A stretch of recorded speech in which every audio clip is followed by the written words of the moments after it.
জগন্নাথের এবার বাড়ি ফেরার পালা। হ্যাঁ, জগন্নাথ এবার মাসির বাড়ি থেকে নিজের বাড়িতে ফিরবে। তো হ্যালো বন্ধুরা, তোমরা কেমন আছো? আশা করি সবাই ভালো আছো। সবাইকে জানাই রথযাত্রার শুভেচ্ছা। তো আমরা বেরিয়ে পড়ছি আমাদের গ্রামের রথ নিয়ে। তোমরা দেখতে পাচ্ছ, এই দেখো সামনে অনেকেই আছে। আমাদের গ্রাম প্রায় সবাই আমরা গিয়েছিলাম রথযাত্রা করতে। এই দেখো আমাদের রথটা, এই তো পেছনে। আমাদের জগন্নাথের মাসির বাড়ি আমাদের গ্রামেই, তাই আমরা আমাদের গ্রাম থেকে পাশের একটি গ্রামে প্রায় 2 কিলোমিটার পথ আমরা জগন্নাথ দেবের রথ টানতে টানতে নিয়ে যাচ্ছি।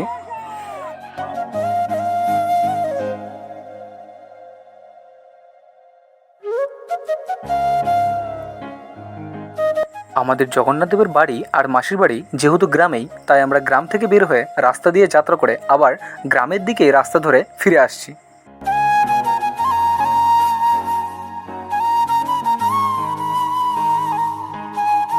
তো শেষমেশ জগন্নাথ দেব মাসির বাড়ি থেকে নিজের বাড়িতে ফিরে চলে আসলো। সেই আনন্দে আমাদের এখানে খিচুড়ি প্রসাদ রান্না হচ্ছে, আর এখানে অনেক প্রসাদ রান্না হয়েও গেছে। তোমরা দেখতে পাচ্ছ এখানে অনেক ভক্তগণ এখানে প্রসাদ গ্রহণও করছে।